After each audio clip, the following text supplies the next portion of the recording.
Go to whirlwindgolf.com and join Whirlwind Plus. You get the lowest rate that day for any tee time that you choose. And now in the month of December, every member of your foursome can play at your rate if they join you Monday through Thursday and bring a non-perishable food item to donate to the food bank. Go to whirlwindgolf.com and feel the wind. Thanks for listening, Unplugged Army. I'm Louis Unga, General Manager at Whirlwind Golf Club at Wild Horse Pass. We're proud to present Doug Franz Unplugged. Forming offense. Forming offense. 4 minutes. Forming offense. Forming offense. Everything you need to know in sports that affects Maricopa County, the state of Arizona, and the world, you get in 4 minutes. We start things off in downtown Phoenix. Suns win 99-98. It got hairy at the end. Suns with a 5-point lead. They blow it thanks in large part to a flagrant foul against Dillon Brooks. Golden State tied the game at 98. Dillon Brooks takes a bad shot close to the buzzer that would have sent the game into overtime since he missed, but an incredible rebound on the part of Goodwin. He hits a free throw and the Suns win. Devin Booker, 1 of 7 from the field in the first half, but fantastic 8 for 12 in the second half. Head coach, Jordan Ott. Really good players, superstars, they find a way. No matter what, we have ultimate confidence in him. He has ultimate confidence in himself. It was a great second half. We needed all of it. Collin Gillespie, outstanding. Took hard knee-to-knee contact and came back in the fourth quarter and ended up scoring 16 points, 6 boards, 5 assists. Up next, Suns retake on Golden State, but this time in San Francisco. Tomorrow night, 6:30. A lot of attention being paid to an ESPN article written by Bill Barnwell, who describes the top 8 coaching vacancies in the NFL, even if they don't exist yet, and says the Cardinals' job is number 2 because you'll get a honeymoon period as they try to find their quarterback. Buda Baker, not worried about that. He's focused on Kirk Cousins, quarterback for the Atlanta Falcons. Very smart, makes all the correct reads, will take the check downs, will go through his progressions and make the correct throw. Just a veteran guy, a veteran quarterback that knows the game, has seen it all. Up next, Cardinals against the Falcons. Sunday afternoon in Glendale, kickoff 2 o'clock.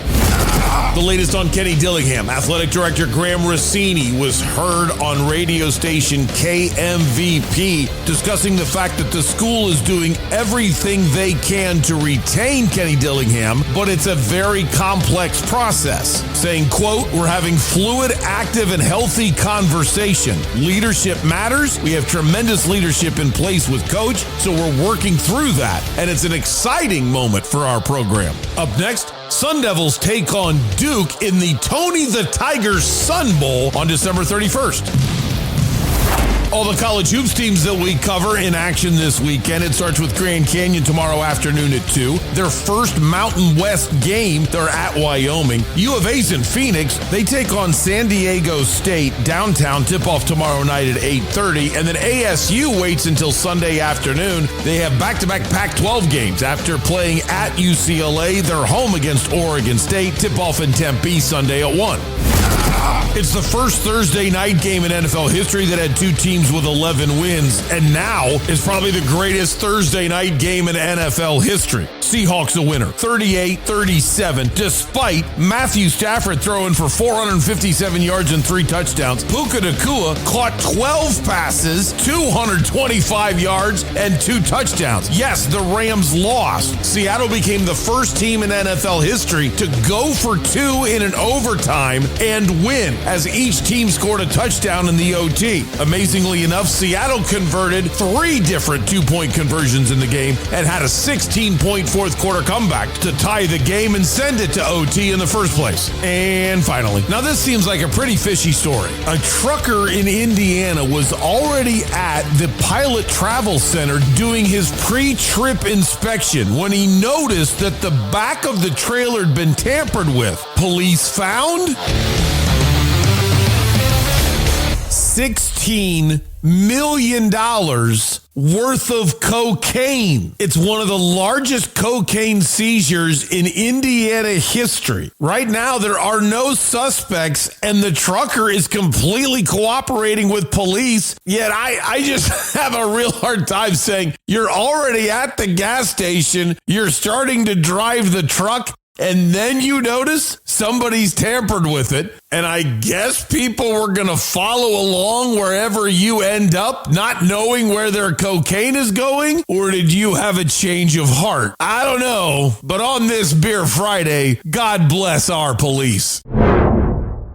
Hey, Unplugged Army, this is General Mike. The thing I love about Bell's most is the staff. Every time I come here, they make sure I'm having a good time, and I always bring my daughter here, and she has dietary restrictions. They always find something with their fresh ingredients to make for her to hit the gluten-free, dairy-free menu items. So always enjoy it when I come here. Can't wait to come back. Bell's Nashville Kitchen on Main Street in Old Town Scottsdale. You found home, down home. You, my friend, have driven the American economy into a successful week, provided for your family, and been the rock that you need to be. And therefore, thanks to 100 Mile Brewing Company, you have earned yourself an A Mountain Amber Ale.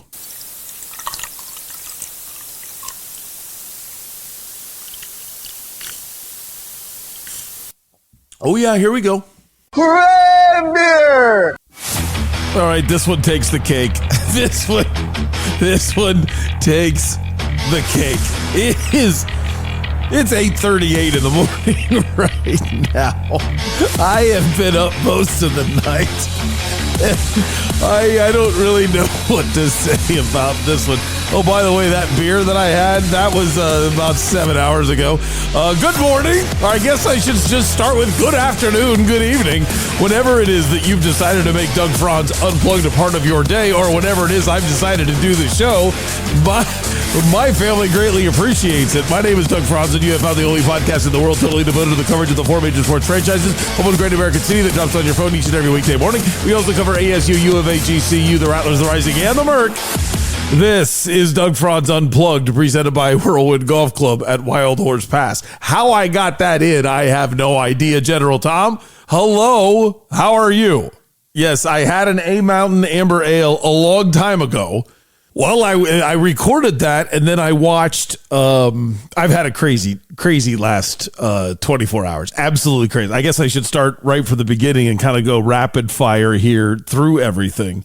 But yesterday, I was scheduled to be teeing off at 950 in the Tim Hovick Invitational.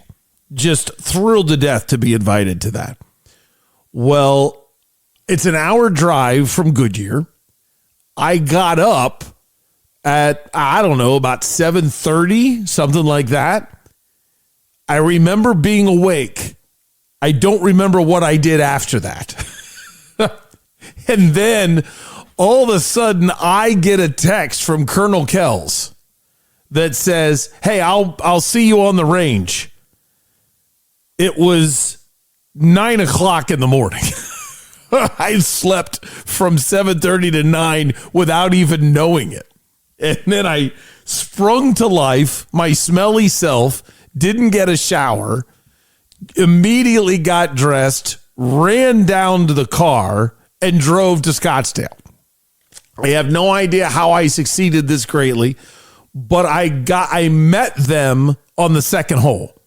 So I did pretty well to get there in time to only truly miss 2 holes, and then played with my group the remainder of the day. It was a fantastic event. It was an absolutely fantastic event. But here's what's entertaining. When I show up a little bit late, they're prepared for me. They're very nice. The guys at TPC Scottsdale, they then say, "Hey, we're going to drive you out to your group. Your group's on 3. I said, okay. They drive me out to 3. And on 3 is people from ASU, are the group in front of us. And I was told by the guy, I walked out there and I recognized him and I said, "Wait, this isn't my group." And they go, "Oh, really? Yeah. Okay." And I walk out and I get back in the cart and they take me back a hole because my group was on 2. And then I said, "That was weird that they've only got a twosome."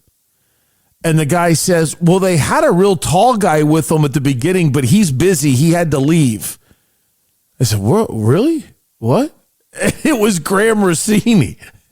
He was supposed to play in the golf tournament yesterday, and things are a little busy for the ASU athletic director right now. So I was highly entertained by that. That would probably not go over well. Could you imagine if it got out that Graham Rossini was golfing and Kenny Dillingham's going to Michigan or something? The world would have just went ballistic. So he did not golf and focused on the task at hand, even though he was supposed to be able to. So that's story number one of the day.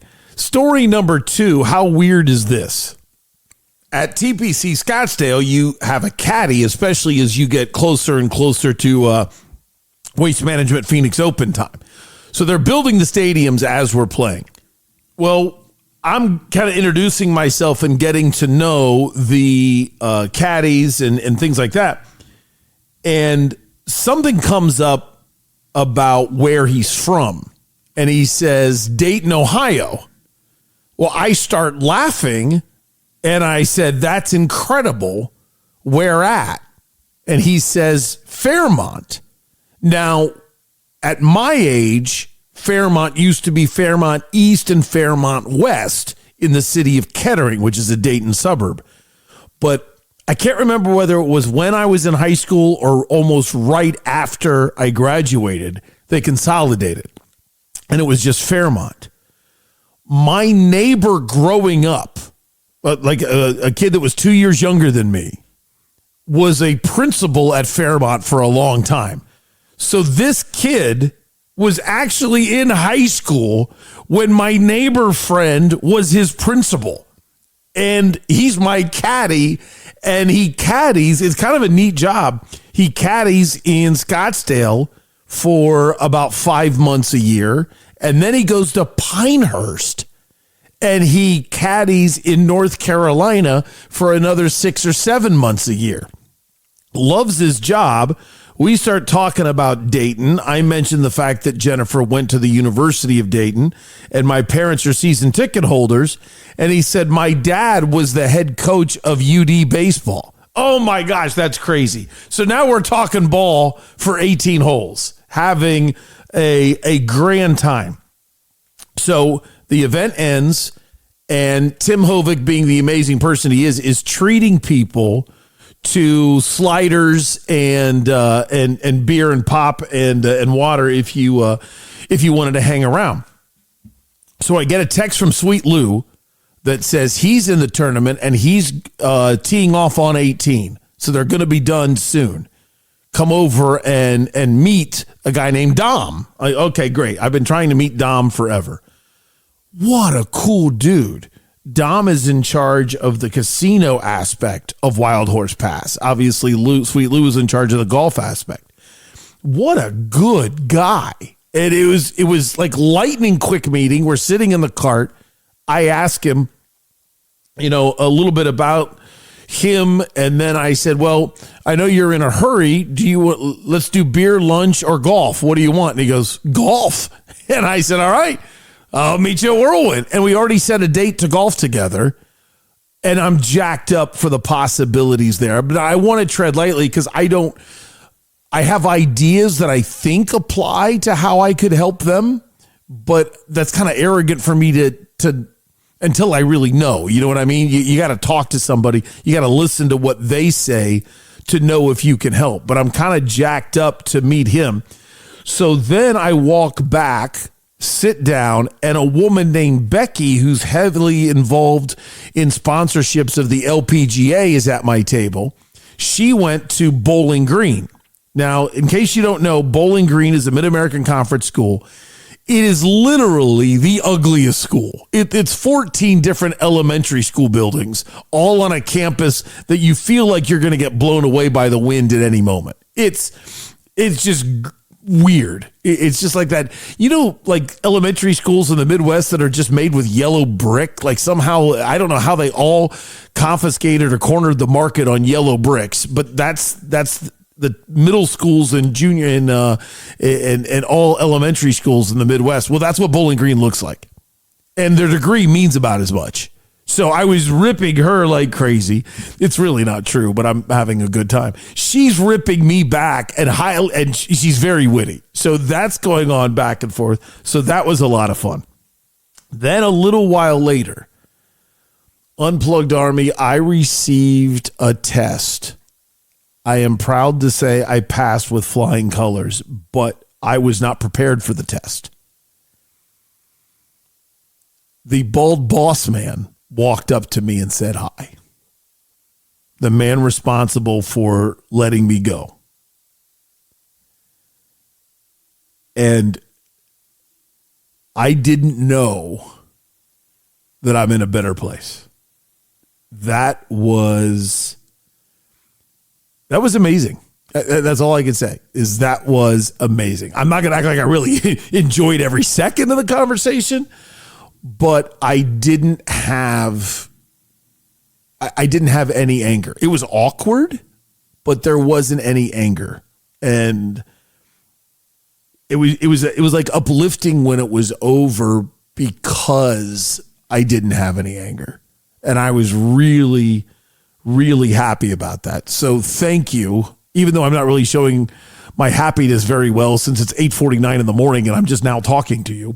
But by the time I got home yesterday, I was so exhausted I fell asleep, and then I wasn't able to watch the game. So then I had to watch the Suns at about 1:30 this morning. Then I watched Rams and Seahawks at about 2:30 this morning. So then I started the 4-minute offense at 4:00. And then I started breakdown at about 5:30. And then boom, now it's 8:30. And I think I got my times right. That seems a little long to do breakdown, but that was just crazy. But one thing I did last night at the end, which I've never done this, to be honest. Have you ever been invited to an event and then cleaned up the event? Like, I don't mean you get invited over to somebody's house. I mean, it's a big event and you start cleaning up. But I noticed the girls of this it's called the 9.5 room or whatever it is, but it's this outdoor bar area at TPC Scottsdale. And, oh, thank you. Hopefully I don't drive you crazy enough. Jennifer just brought me a breakfast sandwich, and it's delicious. I just took a bite, but I don't have any energy. Like, I needed to eat something because I've been up all night.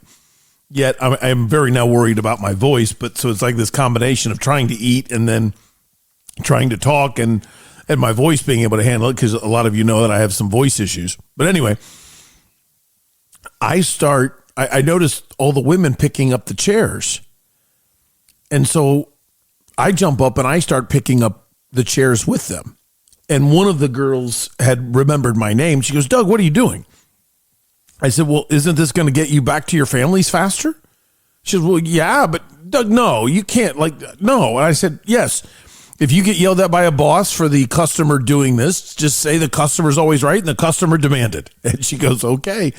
And now I'm putting chairs and tables away. And it was really amazing because I looked over and I was not doing it for attention at all. It was just natural. I'm trying to help.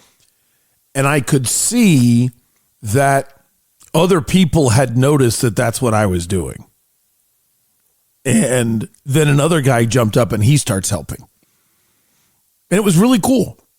It was really cool that just to help those women out and not feel like, hey, you're supposed to clean up after me. So that was great. The whole event was absolutely amazing and just had a great time yesterday. But you can imagine it's exactly what I needed to do yesterday. You get invited to an event like that, Tim Hovick, you do it.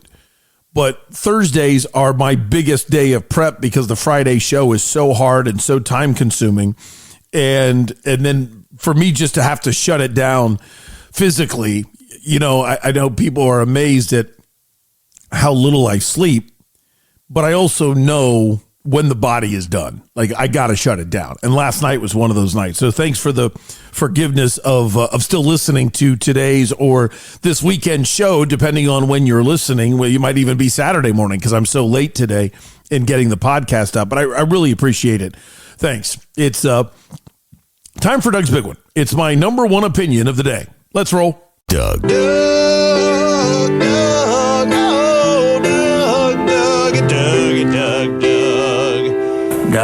Where's Doug? Here, sorry, Doug. Where are you at? Yeah, was that a plug to unplug right there? That was smooth. Well, I can only answer the questions that get asked of me, Doug. Obviously, Franz is such a good player. Doug's Big One.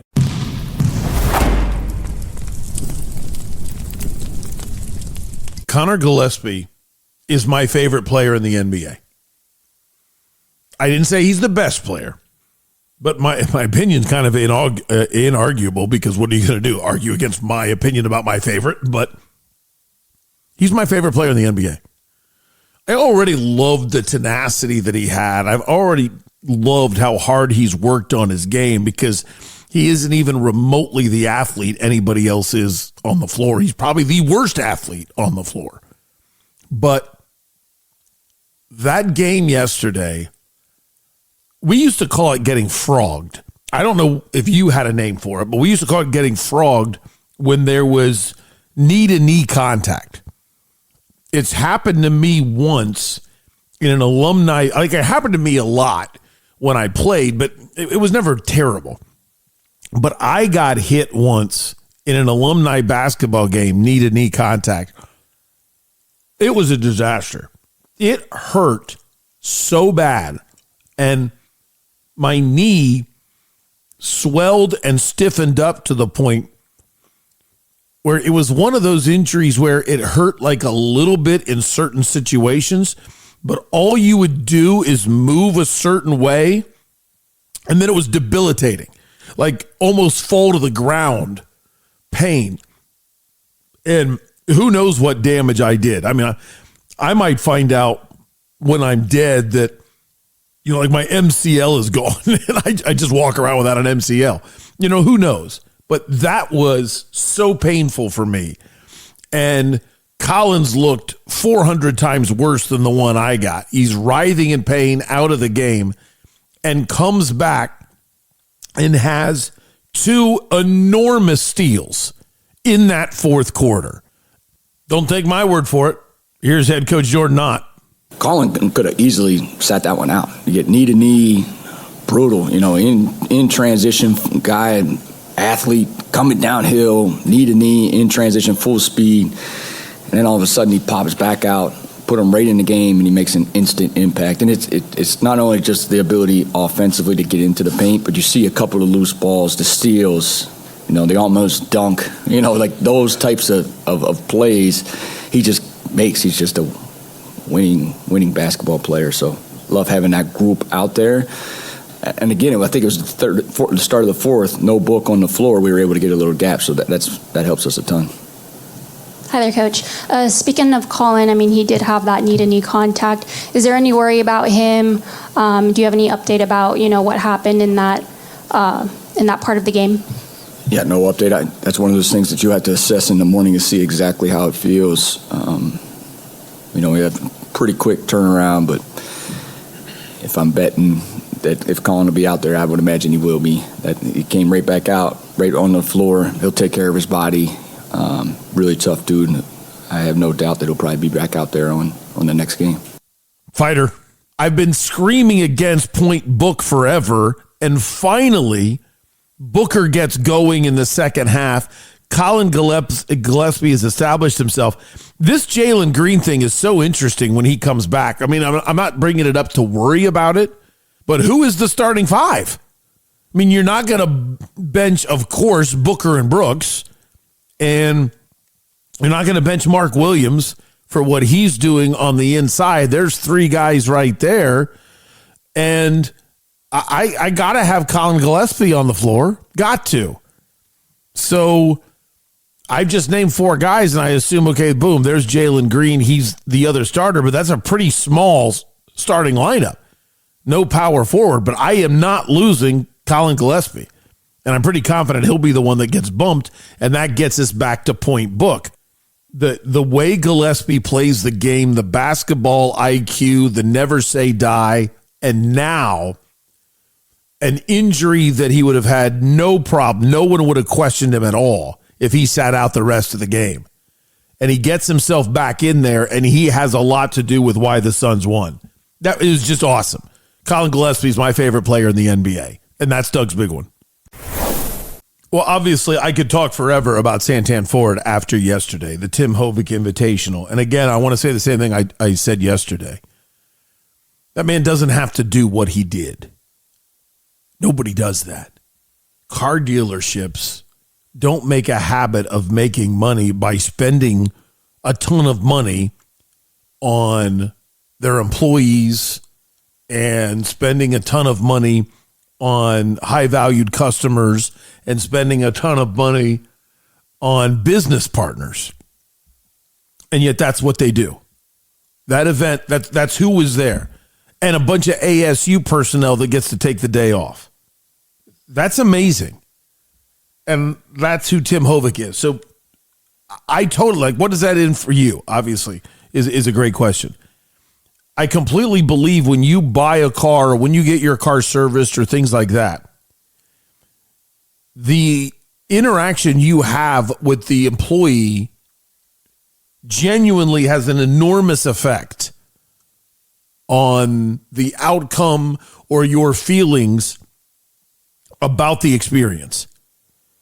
And when you see how much Tim Hovick does for his employees, I totally believe that radiates from them to your experience. And it's just another reason why your best car buying experience is Santan Ford, 202 in Val Vista. Go to santanford.com. I am Santan Ford.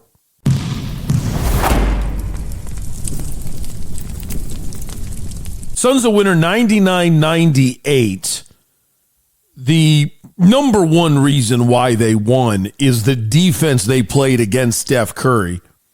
Curry went for 15 points, obviously well below his average, but the key was he was 3 of 13 from the field. And that was, it was phenomenal. And what made it great is just the intense pressure from all 5 guys all the time. The only reason why the game was close is because Golden State got a lot of big offensive rebounds. They out-rebounded the Suns 54-49. But the Suns did so many other things well. 16 steals in this game. So you're just taking possessions and opportunities for Steph to score by your unrelenting defense. And then it led into fast breaks in which the Suns dominated the fast break points 22-6. Here's Book on that pressure defense. Yeah, it's a lot of fun. You know, I think it's a fun style of basketball to watch also. Everyone gets easier opportunities when we're getting steals and, you know, people can't set their defense and we get back and it's fun. It's high energy, you know, it gets the crowd involved and, you know, we felt it a lot there in the fourth quarter. Well, it brought them back. And then what it also does is it's kind of a slump buster. Devin Booker went 1 of 7 from the field in the first half, and he hasn't really been shooting the ball that great in the past 2 or 3 weeks, to be honest. But because of what happens defensively, when you're getting live ball turnovers and you're getting these steals and pushing the tempo, basketball becomes more free flowing and then it becomes more muscle memory in your shooting. When you're forced to put up tough shots or face the tough defenses all the time, what ends up happening is it's not a regular flow. It's not the same athletic thing that you're used to practicing. So you now don't get into that rhythm. When you play high intensity defense and you're getting those steals, then you're not going up against a set defense like Booker just said. And you are now shooting on all muscle memory. Boom, get the ball, you shoot it because you want to get the ball up before the defense gets back. And that's why they're hitting so well in the second half. And Booker went 8 of 12 in the second half. 1 of 7 in the first half. 8 of 12 in the second half. This is fantastic. Here's Jordan Ott. Definitely a second half response. I think we're down 7.5. Easy to get frustrated, especially because you're not scoring the basketball or the offense just was clunky. They're top 5 defense. They make it really hard to score. But we stuck with it. And even there to start the third quarter, it wasn't looking good. The first couple, they widened the gap. Thought we got back in it. They called a timeout. We responded from their timeout, which I thought was a big growth. To put it into the fourth quarter and then make enough plays down the stretch to get the win. Obviously, in a game in which defense was so paramount, holding that team and that offense to under 100 points and holding, as I said earlier, Steph Curry to only 15 points. Dillon Brooks, you're not going to win the game without his intensity and his defensive IQ. So let's start there, give him that credit. At the same time, he almost cost the game again. And this time, this is asinine. I don't want to rain on our parade. We get a big win. Jordan Ott made some really good coaching decisions, but I don't like the way he handles Dillon Brooks. Why is it so hard to ask Brooks to play with the same intensity and not commit either stupid fouls if you're being nice or cheap shots, which is what I think he did to Steph Curry? So Curry's got a corner 3, and Dillon Brooks is running at him, jumps, isn't able to block the shot, and then as Dillon lands, he all of a sudden it's not a punch, but it was just kind of is there such a thing as a close-fisted slap? I realize how dumb that sounds, but he just kind of smacks him in the Steph Curry in the gut, and Curry goes down. I don't think he was faking at all. And it's like, what are you doing, dude? Like, what? How is that okay? You just came off a game in which your chest bump cost the Suns the game. You did that. You put them on the free throw line at the end of the game. Now, granted, they didn't make the free throw, but still, you're the one that put the momentum back onto the Lakers' side. And now the Suns are in the middle of a great comeback. They build it up. They got the lead, a 5-point lead with about 45 seconds left. And now you go, and I don't want to call it a sucker punch because it's the word punch, and it wasn't a punch, but it's just a cheap shot. It makes no sense. And when Jordan Ott was asked about the flagrant one that Dillon Brooks got, he said the standard, we love Dillon. Yeah, we love everything about Dillon. That edge, that competitive spirit, he's the fire starter in all that we do. We follow his lead. We just got to get to the edge and not go over. We need him in the game. But again, like his first half offensive really helped us when we were in the mud. We can't really get any type of advantage on that defense. I thought offensively he was really good in that first half. And then I thought even in the third quarter at times, like his ball pressure really helped us. And then down the stretch, obviously, we need to go to the edge and not go over. There was, the quote right there from Jordan Ott was 34 seconds long, and I would say 31 seconds of it is just how much of a contributor Dillon Brooks was and why he's so important and all compliments. And then at the very end. Yeah, and then down the stretch, obviously, we need to go to the edge and not go over. Now, I want more. I want more than we need to go to the edge and not go over, and that's the extent of it. Now, if we look at it from a Jordan Ott standpoint, he might be thinking, if I let it be known my frustration with Dillon Brooks in this setting, either on the court or in a press conference afterwards, that brings undue focus on Dillon Brooks, and he might kind of become even harder to handle if you do that. And I'm betting what Jordan Ott is thinking is if I support him publicly, I will be able to do more to help control his attitude privately. Did that make sense, or did I kind of drag that out a little too long? Meaning, I'm going to lose him. He's not going to really respect me if I'm dogging him out to the media. And if I protect him publicly to everybody else, now I can have those conversations with him. He's going to respect and appreciate the fact that I'm having tough conversations with him, but nobody else knows about it. And that's what you want. And that's what he's probably thinking with Dillon Brooks, because he doesn't want Dillon to change one iota of the attitude, the intensity, and the way he plays. And for me, it's like you're never going to get me to understand. Too many coaches obviously have dealt with plenty of players who don't give their all on every play. And that's why they're so protective of the ones that do give their all on every play. Totally. And I get that.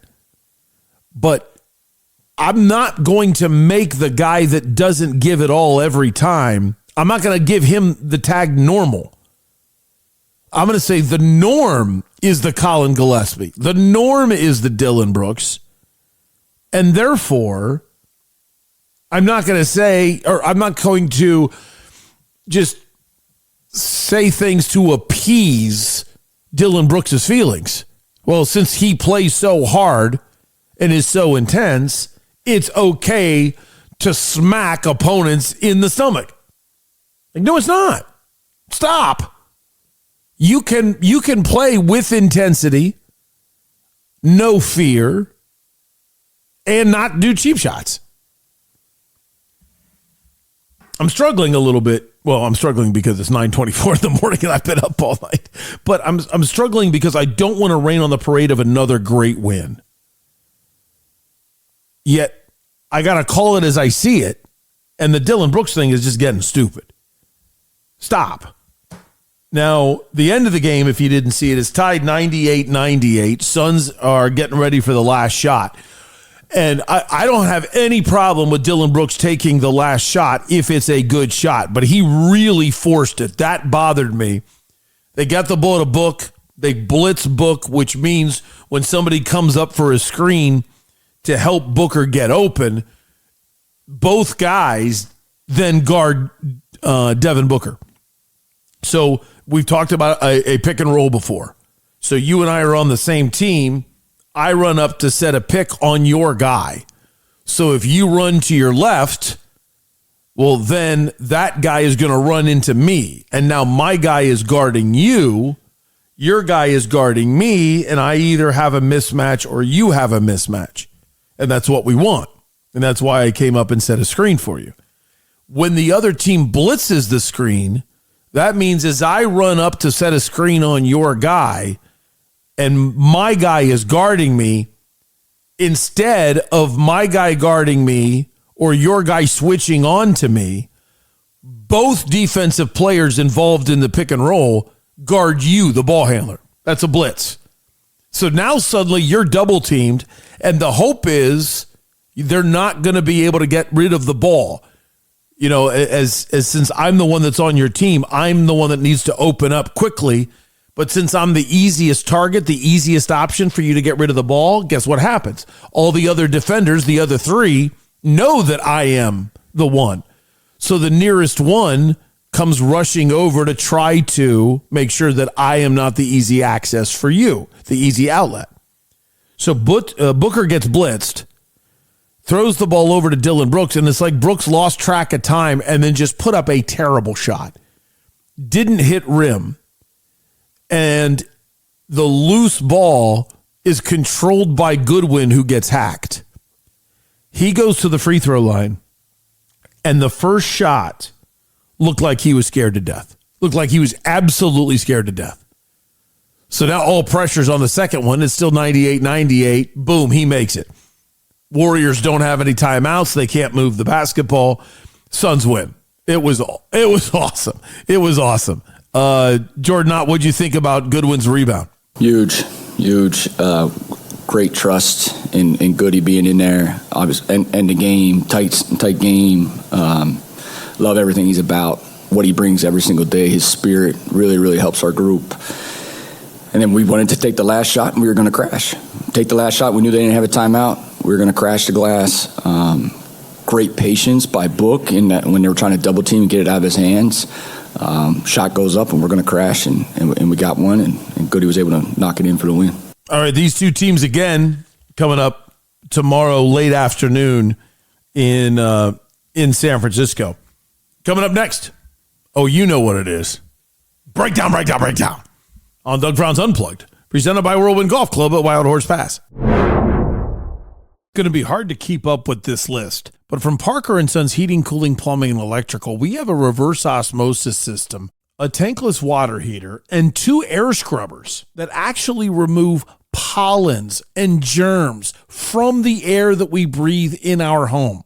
So what does Parker & Sons do? They only handle the air that we breathe and the water that we drink, and they do a great job. Call 602-2-REPAIR. That's 602 the number 2, then REPAIR for Parker & Sons. It's big, it's juicy, it's meaty. Get your burrito at Burrito Express. If you're having a hangover, a bad day, even a good day, still get your burrito at Burrito Express.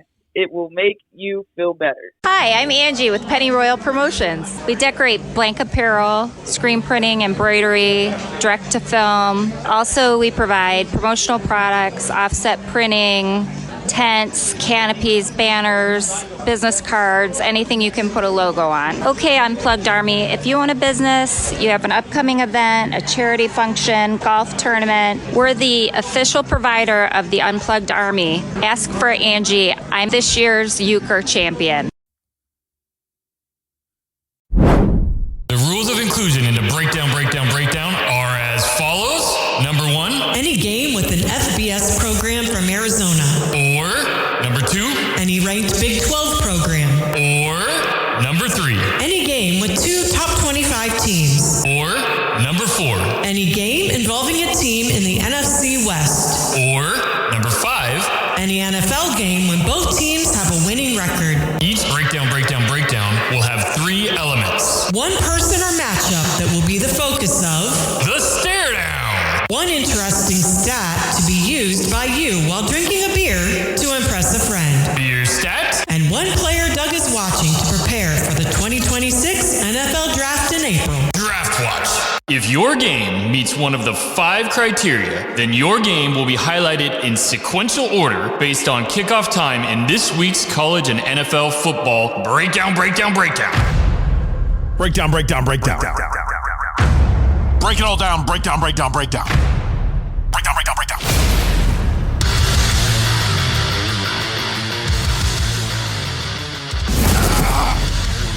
The high-priced voice talent did not notice there was a Thursday night game last night that fit the criteria.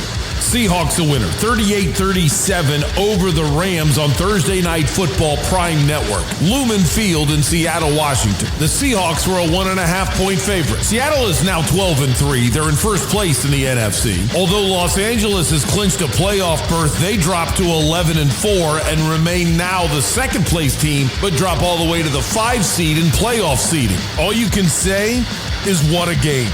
Puka Nacua in a loss, 12 receptions, 225 yards, and 2 touchdowns. Matthew Stafford was incredible. However, give a lot of credit to Sam Darnold. 2 bad fourth quarter interceptions, and yet he still bounces back, thanks in large part to a punt return touchdown in the fourth quarter. Seahawks down 16 with the final 15 minutes to play, and they come back and send it to overtime 30-30, getting 2 two-point conversions in the process.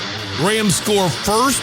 They get a touchdown in the OT, but because everybody gets a turn, the Seahawks go down, not only score, go for their third two-point conversion of the game and get it becoming the first team in NFL history to ever go for two in an overtime and make it for the walk-off win.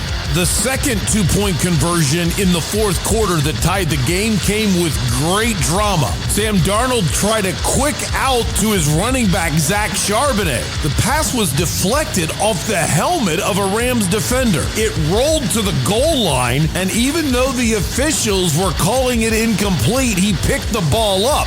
Upon review, the pass was ruled to have been thrown backwards before it hit the helmet. Therefore, it's a lateral and a fumble recovered by Charbonnet in the end zone for the two-point conversion. The stare down. The Rams defense and special teams. How do you have a 16-point fourth quarter lead, blow it, give up the overtime touchdown, give up 3 two-point conversions over the course of the fourth quarter in overtime, and lose a game in which your offense scored 37 points and your quarterback threw for 450 yards? Your stat? In the entire history of the Seattle Seahawks, they've been down by 15 points or more in the fourth quarter 173 times. Out of those 173 games, they've won once. Last night against the Rams. The first round of the college football playoff has the number 9 University of Alabama Crimson Tide, who are 10-3, at the number 8 University of Oklahoma Sooners, who are 10-2. Memorial Stadium in Norman, Oklahoma, tonight at 6. Clear skies and 51 degrees at kickoff. ABC 15. The over-under is 39.5.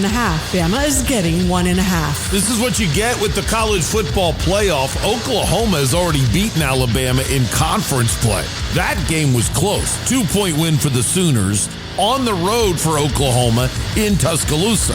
Now, the rematch is in Norman. Obviously, you can't really pile on a game this huge when it comes to the college football playoff. Lose, you're out. But it might be even bigger for what it says about both coaches. Beginning of the year, Brett Venables was probably going to be a goner without a special season. Now, he could actually beat Alabama twice in the same year. Coach DeBoer of Alabama, following in the shadow of Nick Saban, who followed in the shadow, of course, of Bear Bryant. The expectations are very high. Not making the playoffs in 2024 and then losing a road playoff game in 2025 after you've lost the SEC championship game is not going to sit well with Bama fans. And with all the Michigan rumors, you do kind of wonder if he loses, what is Kalen DeBoer's next step? The stare down. I'm going to stare down the matchup of Ty Simpson versus Oklahoma's defense. Ty Simpson has looked like the best quarterback coming out into the 2026 NFL draft for most of the season until November. And something happened. He's now good, but he's not elite anymore in the last couple games. It's been all about pressure packages. He used to be brilliant at reading defenses, but a couple new schemes have been throwing him for a loop in the last few games. How's he going to handle Oklahoma, who made a mess of him with 4 sacks the last time they played? And that was without our Mason Thomas, who is arguably the second or third best pass rusher in the 2026 draft. Both of these two players are first-round picks, and both of them will move up draft boards if they dominate this game. Your stat? Well, other than the fact that Oklahoma played Alabama twice back in 1893 and won both games, and they've never done that since, that's a pretty cool beer stat. But I'm focused more on the Oklahoma rushing defense. The numbers are amazing. They're the third best rush defense in the country, giving up only 78 yards per game. But I'll go even better. They only give up 2.3 yards per attempt. That is best in the country. Combine that with this defense is second best in the country at quarterback drop-back percentage sacks. What does that mean? That means if the stats hold, Bama quarterback Ty Simpson will be sacked on 10% of his dropbacks. A great game by Simpson will erase any doubt the month of November has caused in the eyes of general managers. Draft Watch. Love this game for the draft. Love watching Ty Simpson, and Sadly, if he plays poorly, he might be dropping into the second round. I also want to see how well he's protected. Caden Proctor is a 6'7", 366-pound tackle. When you are watching this game, watch our Mason Thomas from Oklahoma, especially when he's lined up against Proctor, to really see who belongs in the back end of the first round. The first round of the college football playoff has the number 10 University of Miami Hurricanes, who are 10-2, at the number 7 University of Texas A&M Aggies, Kyle Field in College Station, Texas. Tomorrow morning at 10. Sunny skies and 75 degrees. ABC 15. The over-under is 48.5. A&M is favored by 3.5. Texas A&M likes to fancy itself as a national power. The last time they won a national championship was 1939. This is the best chance they've ever had at winning their next one. They have the coaching, reasonably good quarterback play, and an elite defense.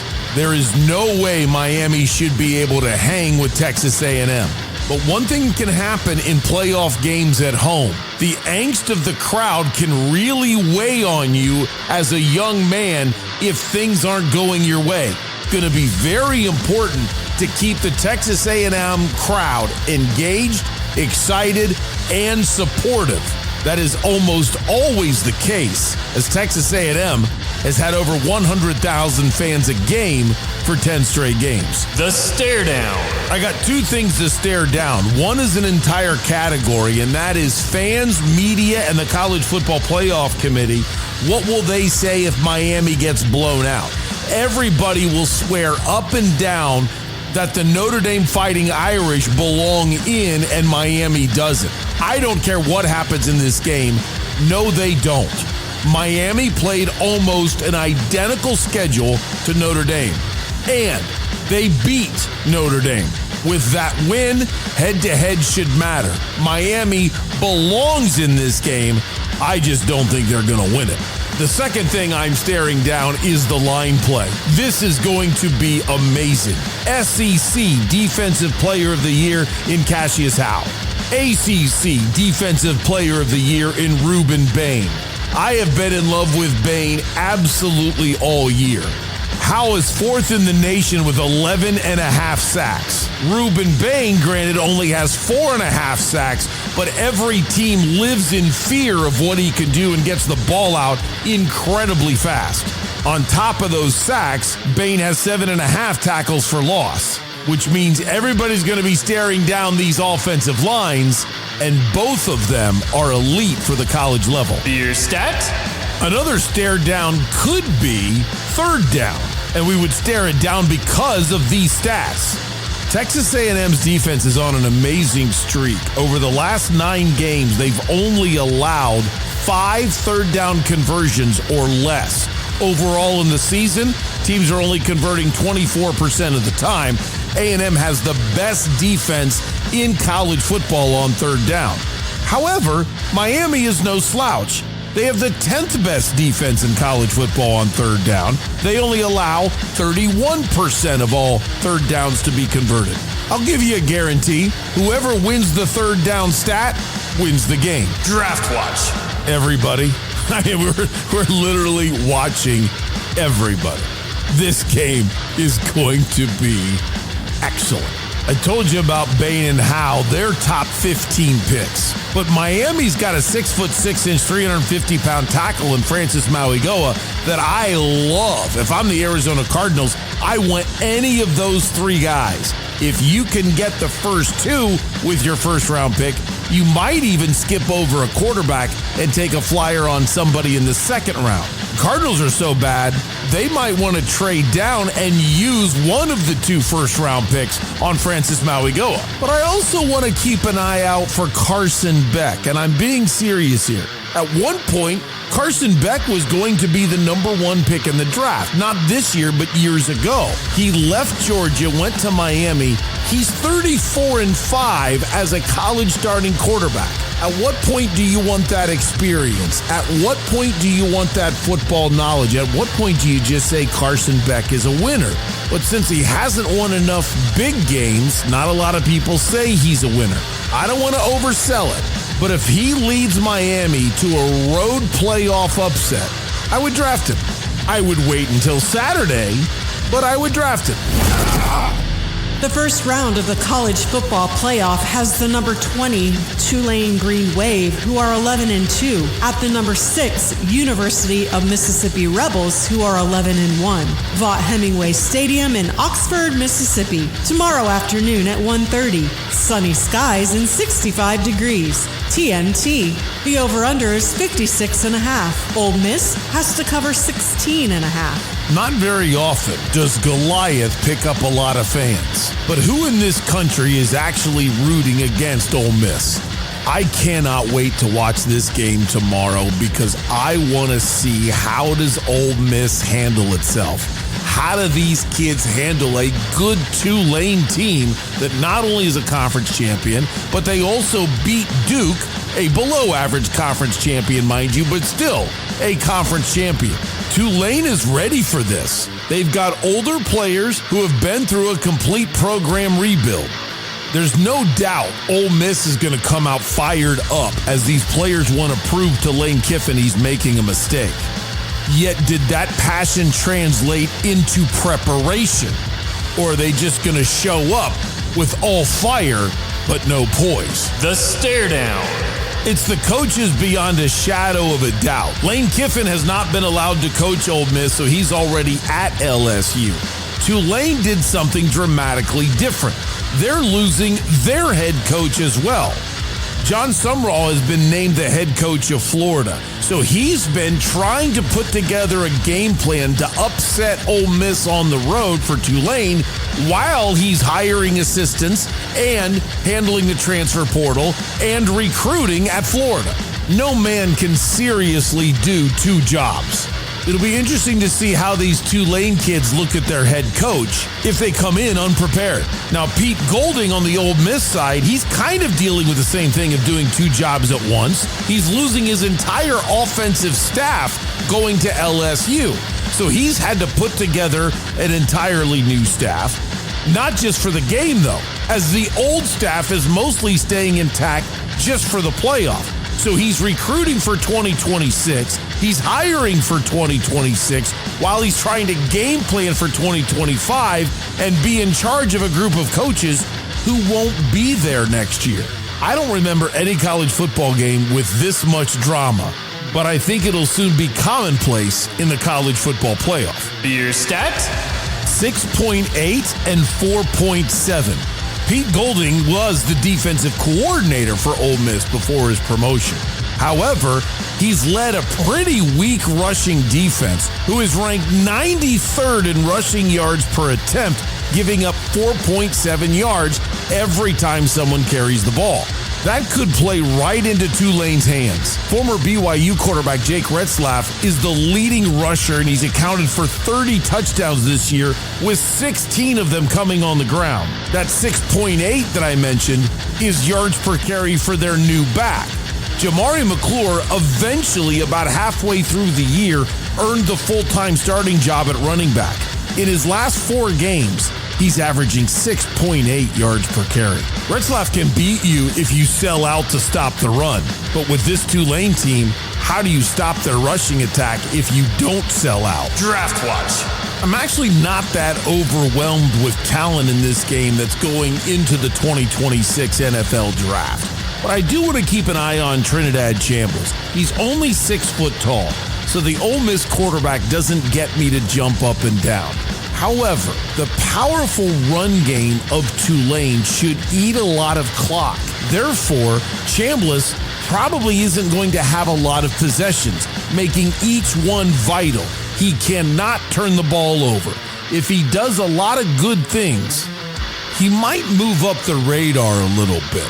More than likely, however, he seeks a waiver from the NCAA and transfers out of Ole Miss.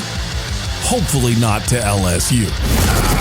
The first round of the college football playoff has number 24 James Madison University Dukes, who are 12-1, at the number 5 University of Oregon Ducks. Autzen Stadium in Eugene, Oregon, tomorrow evening at 5:30. Cloudy skies and temperatures at kickoff quickly falling from 49 degrees to the upper 30s with a 70% chance of rain, sleet, and snow throughout the game. TNT. The over-under is 47.5. The Dukes are a 21.5-point dog. I like the 12-team playoff. They're eventually going to go to 16, in my opinion, and I don't want them to.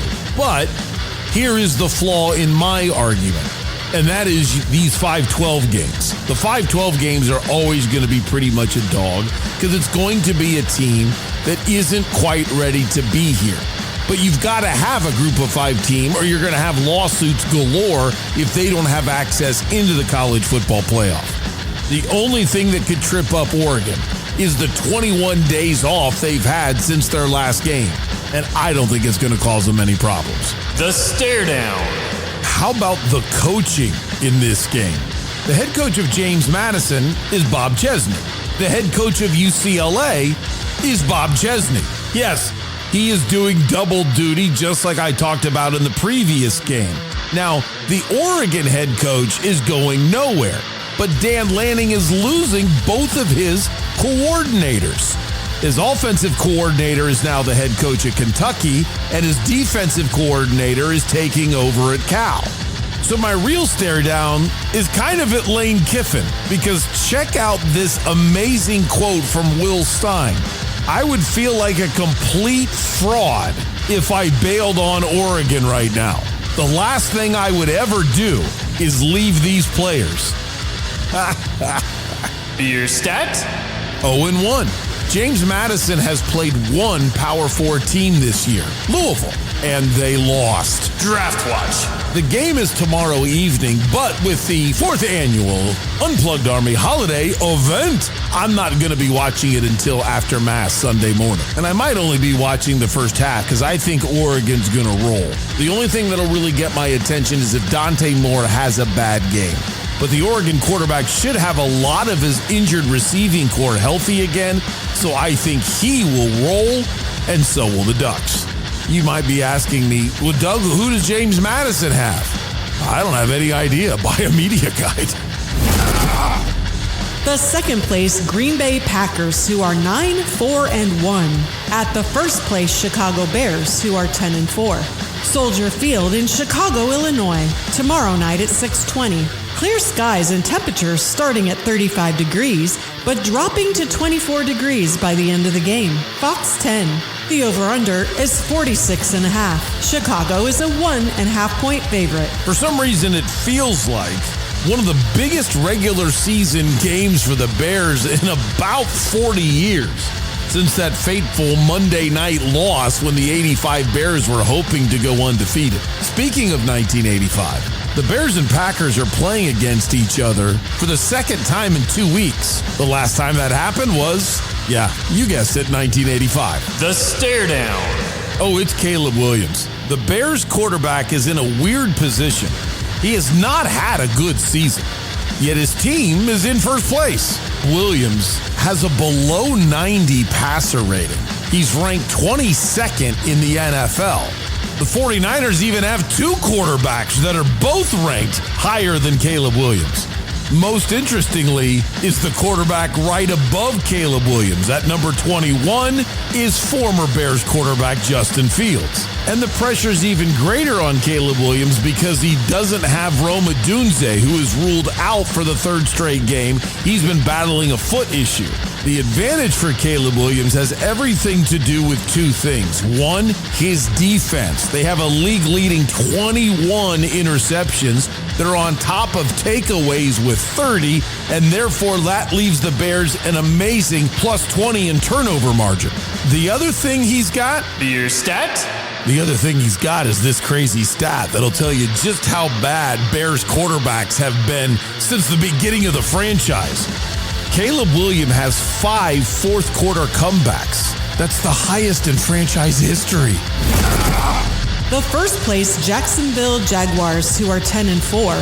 At the first place Denver Broncos, who are 12-2. In Power Field at Mile High, Sunday afternoon at 2. Sunny skies and temperatures in the low 50s. Sunday ticket. The over-under is 46.5. Denver has to cover 2.5. Imagine being a talk show host right now in Denver, Colorado. The Broncos are 10-2. The Avalanche are 24-2 with 55 points already in the NHL season. And the Denver Nuggets are 20-6 right now. Now about those Rockies. Okay, we move on to the actual game. There is zero chance, I mean not even Trevor Lawrence's mother would have predicted that this game would have 2 teams with double-digit wins. But as you heard the high-priced voice talent, 10-4 Jacksonville at 12-2 Denver, who happens to be undefeated at home.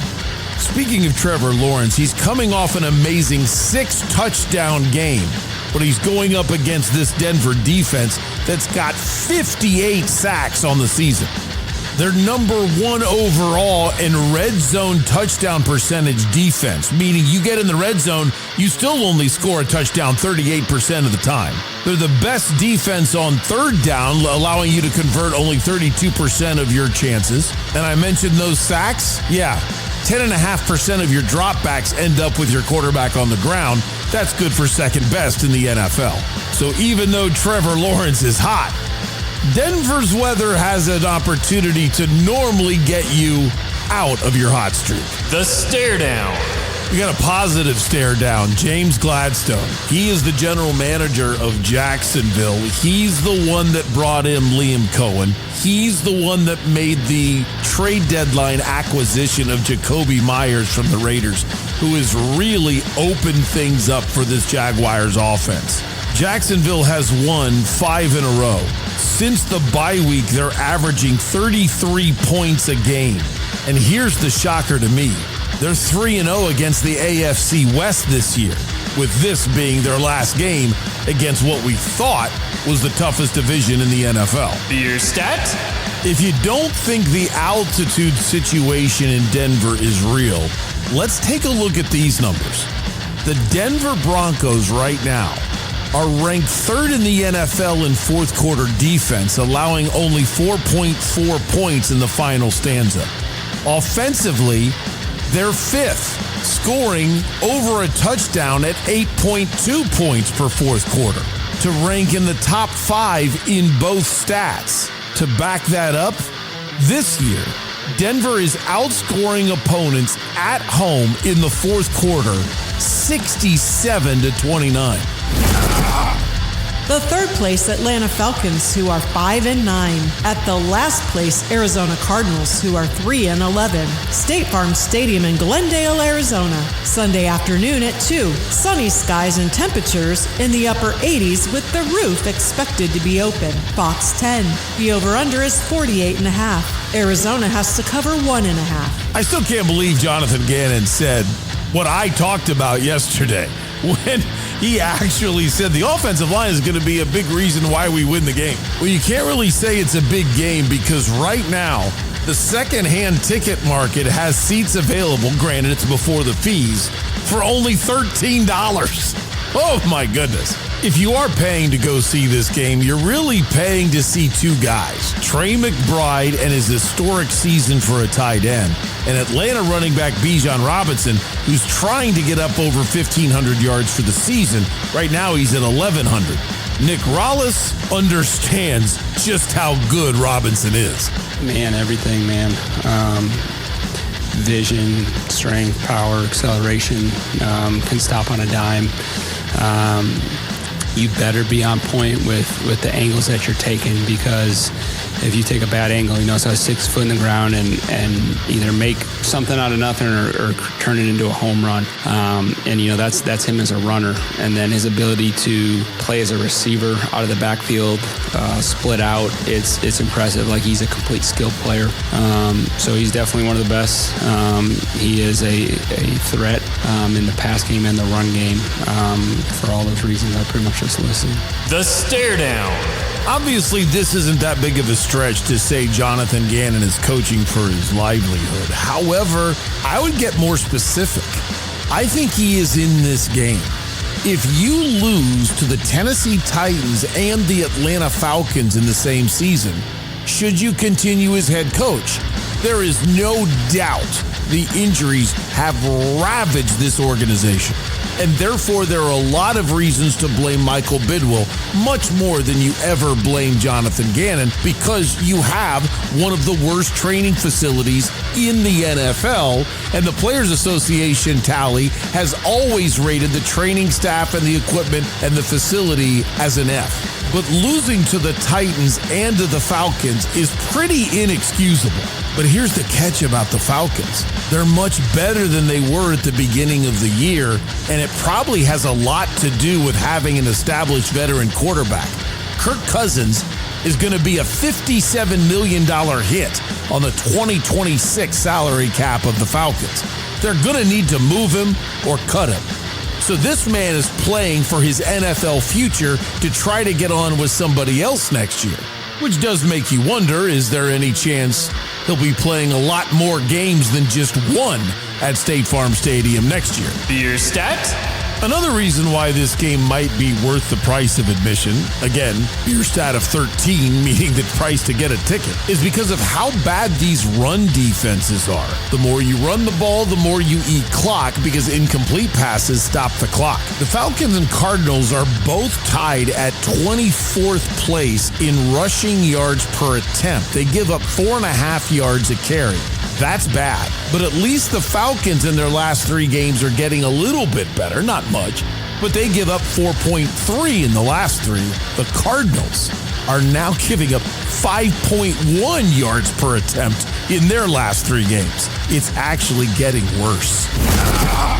The first place, Pittsburgh Steelers, who are 8-6. At the third place, Detroit Lions, who are 8-6. Indoors at Ford Field in Detroit, Michigan, Sunday afternoon at 2:25. CBS 5. The over-under is 51.5. Detroit is a 7-point favorite. How about this crazy history lesson?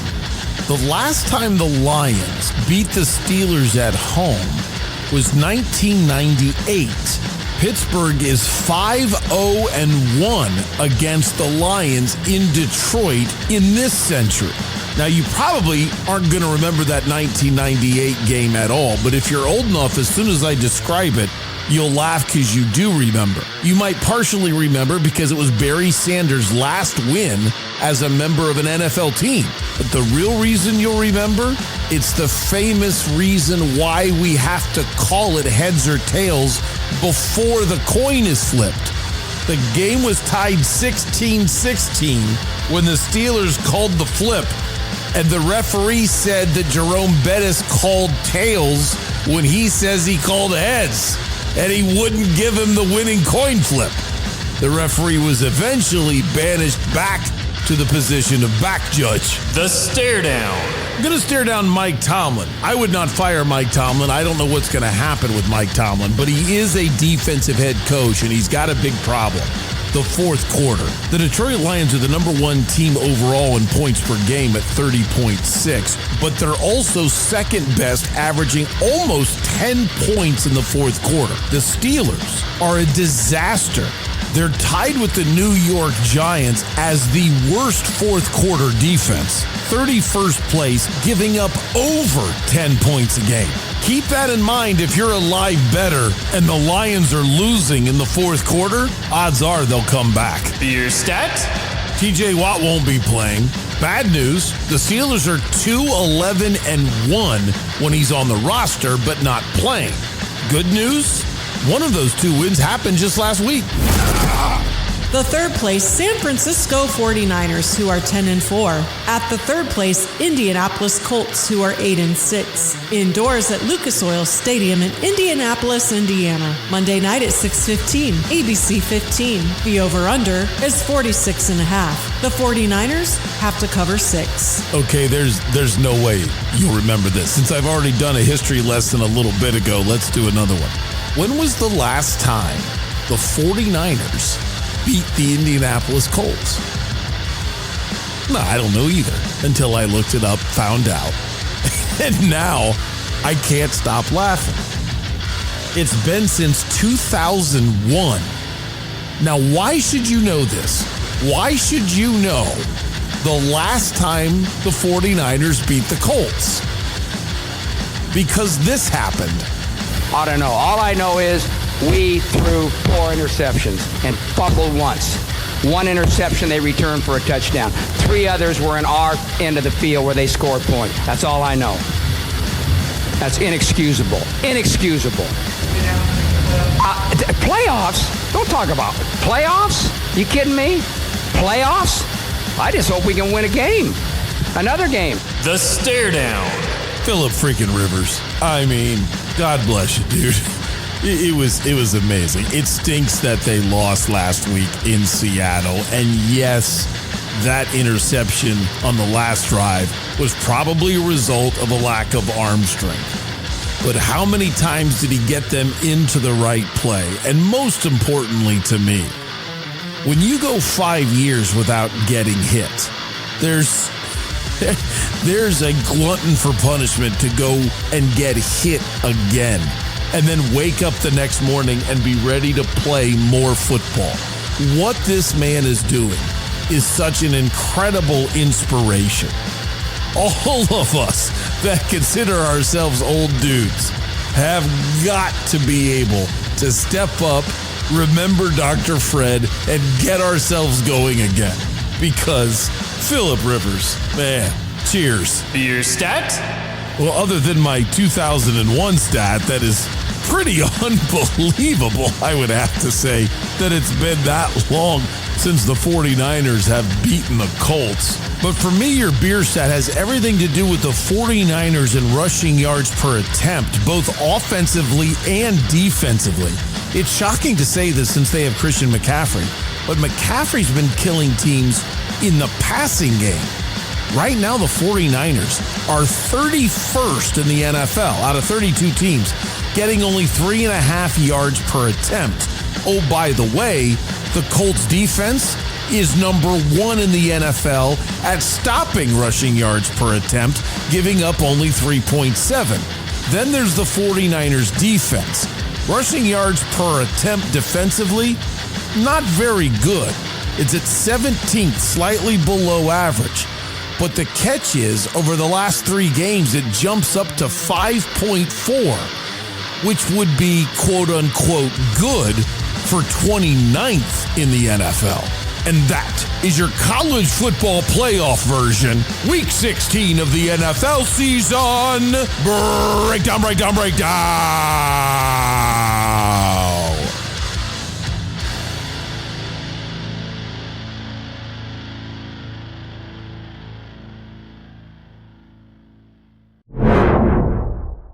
Here is Sue Rigler on starting 100 Mile Brewing Company. The name 100 Mile Brewing Company, it's where you keep your beer freshest from production. So we have a 10-barrel brewing system, and I don't want the beer to travel any more than a radius of 100 miles outside of where we produce it here in Tempe, Arizona. And I'm also a runner. I've been running 45 years, so 100 miles has a play on that as well. The food, we have a full restaurant. It's elevated food for a brewery, and a local media has named us as the top 10 restaurants, places to eat in Tempe, Arizona. I've heard more than once from people that they say they dream about our burgers.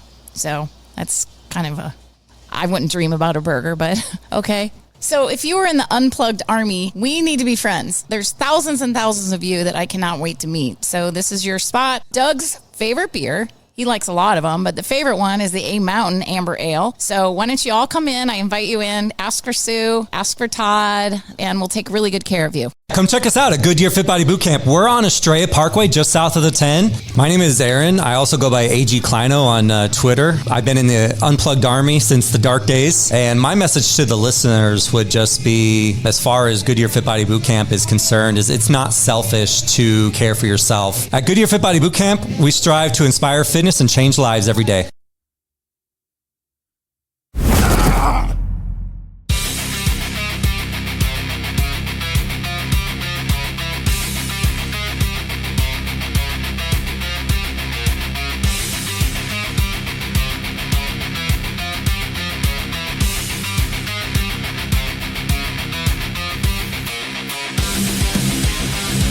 I love having a guy like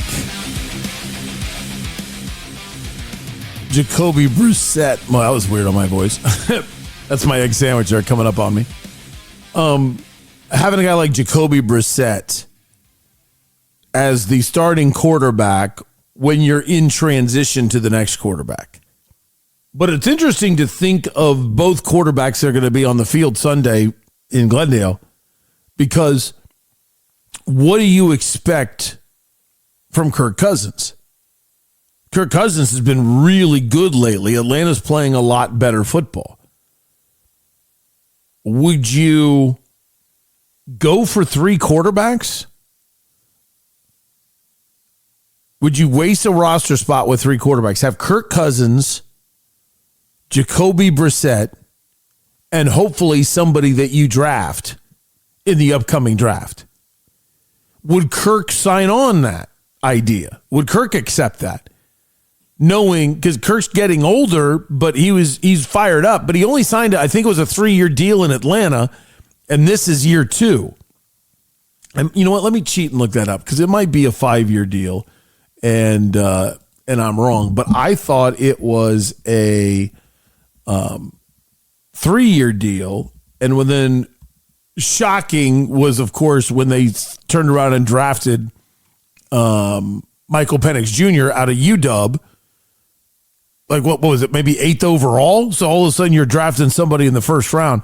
I did cheat and look it up, and I said, isn't it 3 years or maybe it's 5, and I was wrong. It's 4. He's done. His contract is done in 2027. So that means you're not going to trade for him. So the Falcons, if they cut him at the end of next year or at the end of this year, then he's a free agent. You can sign him for whatever you want to sign him for. So then it just becomes a simple conversation between you and I. Are we signing Kirk Cousins even though you've already got Jacoby Brissett under contract? And I don't know what the dollars will be, but obviously there's a reason to do it. Isn't that crazy that he was making $35 million to sit the bench? That's good job if you can get it. Good work if you can get it. But I kind of like that idea. And then you're still drafting a quarterback, but I want that quarterback to see the professionalism from those 2 guys, and I never have to play my rookie quarterback. I like the idea of the rookie quarterback doing a Pat Mahomes. Pat Mahomes sat the whole season until the last game of the year for the Chiefs when they already had their playoff seed locked up. He started a meaningless game and then was the starter the rest of the way. Not in the playoffs, but I mean the rest of the way starting with the next year. And then has made the AFC Championship game every year of his career, and that streak ends in about 5 weeks, because the Chiefs didn't make the playoffs. But it obviously worked very, very well. Now, granted, he's got Andy Reid. That certainly helps. But I like the idea of that as a possibility. I think Kirk Cousins can play. And I think, you know me, I'm the only one in town that thinks Drew Petzing does an okay job. I'm not jumping up and down or anything. But I just get tired of people blaming him for everything when, well, I've told you before about the issues with Kyler. Here is Buda Baker on all the things Kirk Cousins can do. Yeah, a guy who is very smart, makes all the correct reads. A guy who, later on in his career, not really running out of the pocket and stuff like that. Very smart with his arm. We'll take the check downs. We'll go through his progressions and make the correct throw. So he's always been like that, just a veteran guy, a veteran quarterback that knows the game, has seen it all, and is going to go through his reads and get the ball out of his hands. If you want to look at the numbers, it is pretty even between the Cardinals and Atlanta. Both of them obviously having struggling seasons. I've told you before, kind of my stats. It would take me a little too, it would be kind of boring if I read through them, but okay, since you asked. Points per game, red zone touchdown percentage, and red zone attempts. First and fourth quarter average points, yards per game, third down, fourth down conversions, average yards per rush in a game and by attempt, and average passing yards per game and per attempt. I love quarterback sack percentage. What is the percentage of moments where you get sacked or get a sack? But it's not like, I don't care about total sacks, because if you're playing a team that throws the ball all day, well, you might lead the league in sacks for a day. And if you play a team that runs the ball all the time, well, then you're not going to have a lot of sacks. What I care, though, is how often are you sacking the quarterback when he's dropping back? That's the only plays I care about. And then the last one I care about is turnover margin. Well, for quarterback sack percentage, this is a big deal in this game. The Cardinals rank 25th on offense. Their quarterback gets sacked 7.9% of all of his dropbacks. So again, there's 32 teams, so 25th is bad. The Falcons are actually number 3. They're the third best team in the league, quarterback sack percentage defense. That's pretty phenomenal. Now, what does that matter for the Cardinals? That stat is a little skewed for the Cardinals because there were so many times, and I've been, harping on this for years, where Kyler Murray rolls out, he can't find anybody and just steps out of bounds 3 yards deep instead of flipping the ball across the line of scrimmage and avoiding the sack. So it's instead of 2nd and 13, it would have been 2nd and 10, but he doesn't do that. So those numbers are skewed a little bit because of Kyler being Kyler, but they are what they are. And clearly that's going to come into or have a big effect on the game. Shockingly, the Cardinals are actually 7th in the league in passing yards per game. That shows you the Drew Petzing offense, when run correctly, can really do some damage. Defensively, the Falcons are mostly average in just about every category I'm seeing. 15th in red zone touchdown percentage, 15th in first quarter points, 15th in yards per game. So giving up, because I was talking about the defense, that lets you know that the Falcons aren't very good, but they're not. They can certainly beat you. They're not terrible. I see the same thing when it's the offense of the Falcons against the defense of the Cardinals. The only thing that really stands out is the same number I gave you before. Quarterback sack percentage. The Falcons quarterbacks only get sacked 6% of the time. The Cardinals defense only sacks you 5.14% of the time. Now, to me, it matters more what does that rank, because I don't really know. I mean, I know now as that I've gotten into stats, but I've never known in the past, what does that stat really value? Like, what the number doesn't tell me anything unless I have it in context. So here's your context. When the Cardinals have the ball, they're one of the worst teams in the league at protecting their quarterback. They're in 25th place. The Falcons are in 3rd place defensively. So you've got a team that, by ratio, sacks the quarterback per drop back more often than 30 of the 32 teams. And the Cardinals are in 25th. And then on offense, the Falcons quarterback getting sacked 4.38% of the time. That's 6th place. 6th place for the Falcons offense. They protect that well or get the ball out. while the Cardinals' defense is ranked in 27th place at sacking the quarterback per dropback. So that means Cardinals' offense is losing 25th place to 3rd place when they have the ball. And the Cardinals are losing when the Falcons have the ball, 6th place to 27th place. So this one's an easy game to kind of call. The Cardinals, and it kind of goes back, let's face it, it does go to what Jonathan Gannon said. If the offensive line plays well, they're going to be a major reason why the Cardinals win this game. And there you go. But I would say both lines.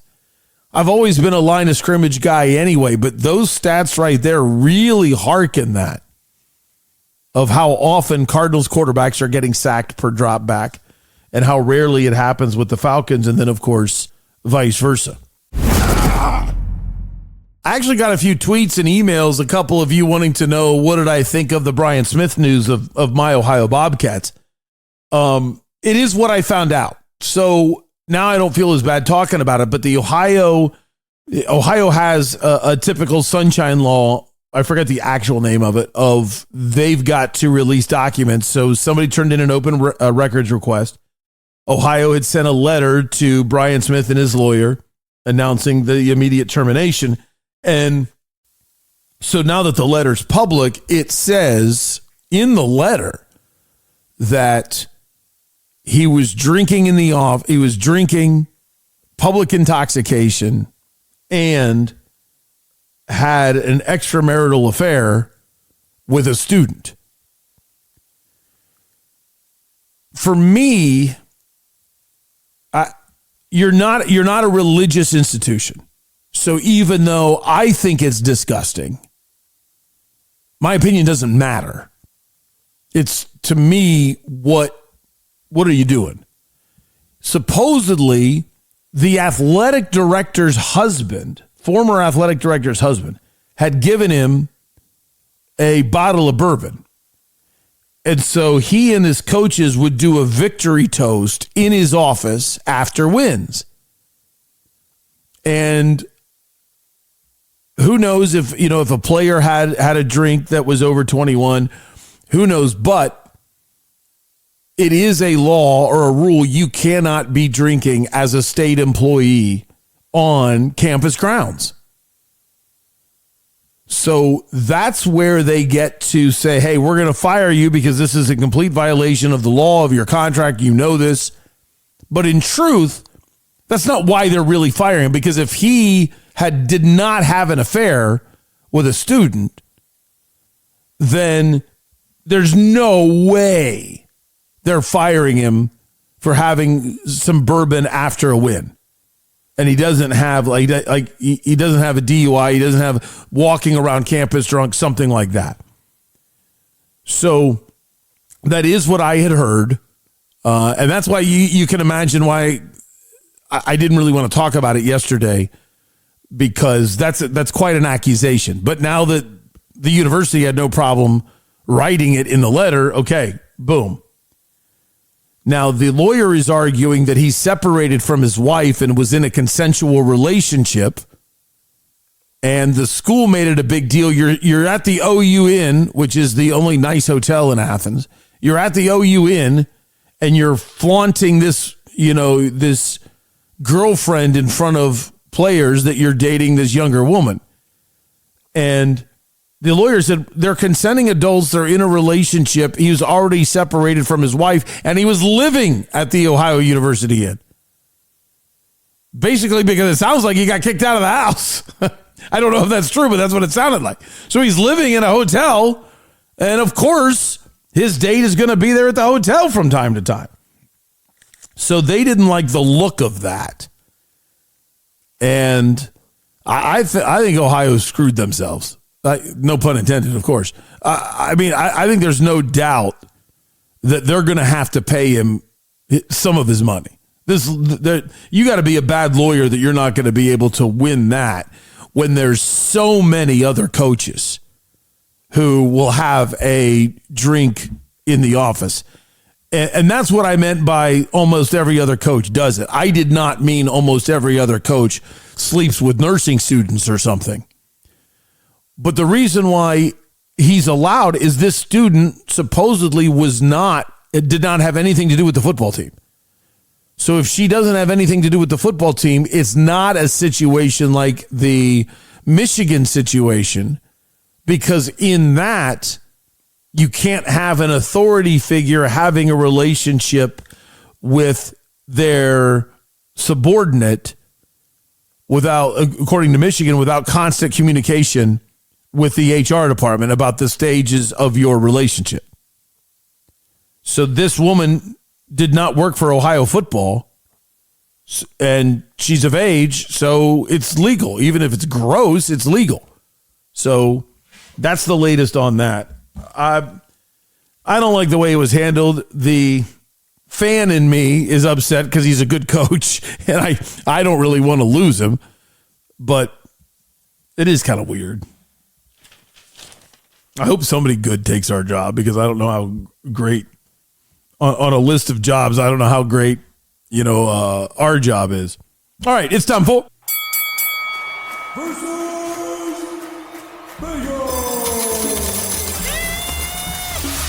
Oh, just missed out on dancing. Oh, come on. Yesterday should have been a dancing day. I mean, I'm sure everybody that gambles a little feels like that. But, oh, man. Close on a lot yesterday. All right.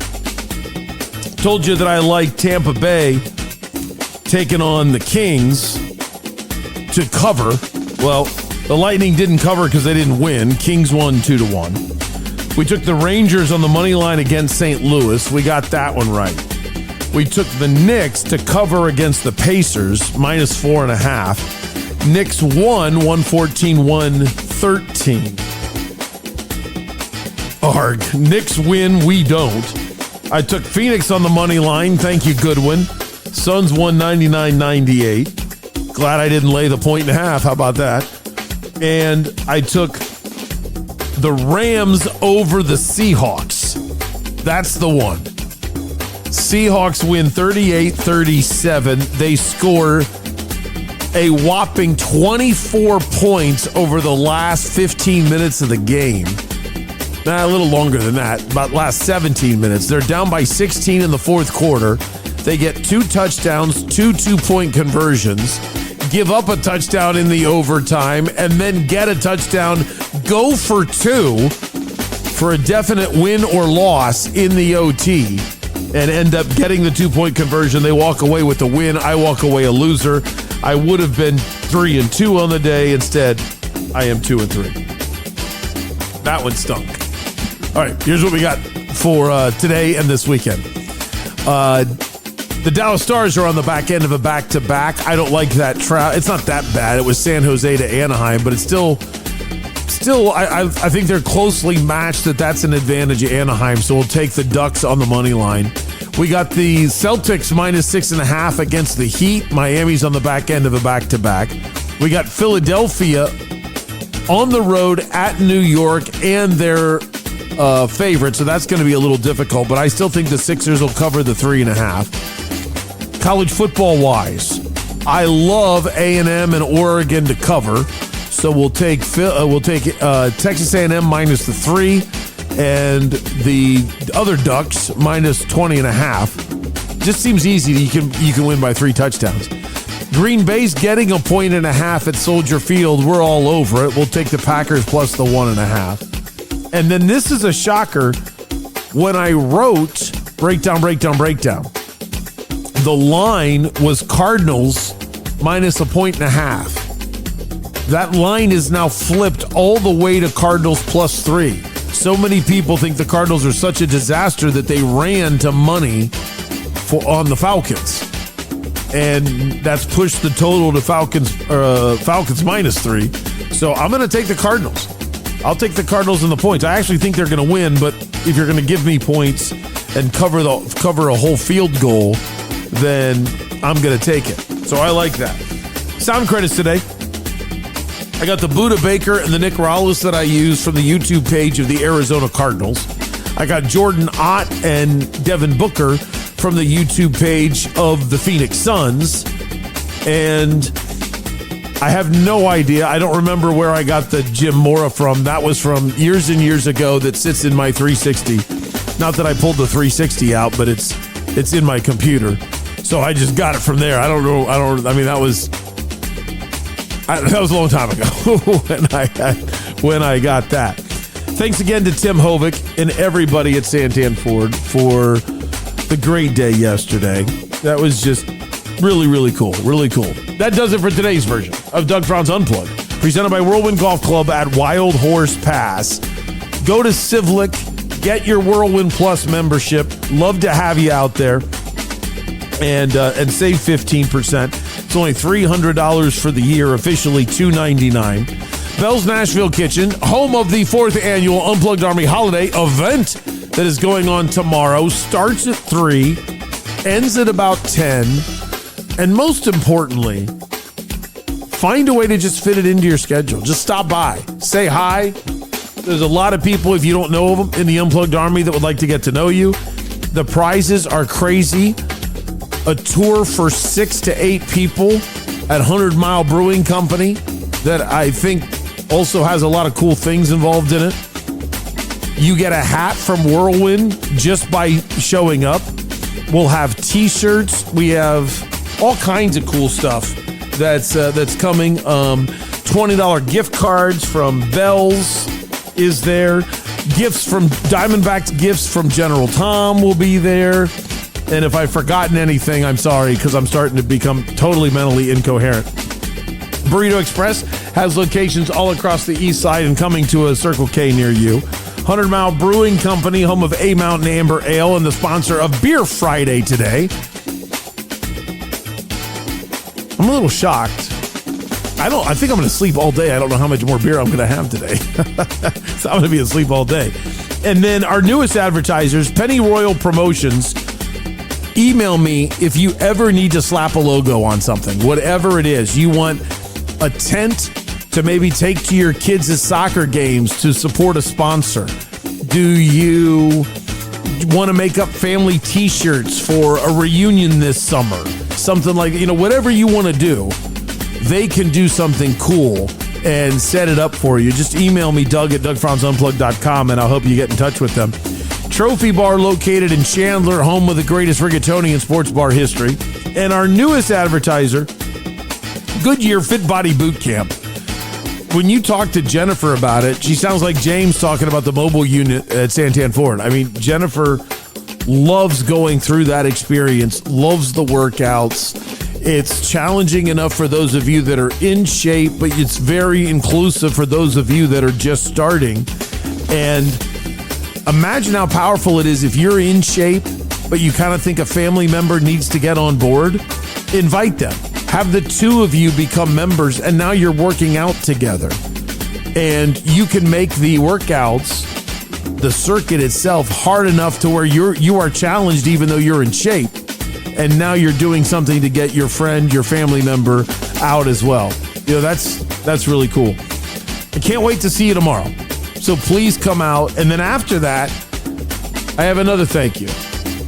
Thanks for all of your nice words when I told you I'm taking off all of next week, which is the first time I've ever done it in 4 years. I've had times where I only did 1 or 2 shows in a week, but I've never taken it off the whole time. And it's really cool of you to still be here for me. And I'll talk to you right before New Year's Day, probably on the 30th or the 31st. Al, the Suns were awesome last night in getting a win. Even though we didn't play well, it was just awesome. Doug, thank you so much. My best to your listeners, and keep up the work on Doug Franz Unplugged.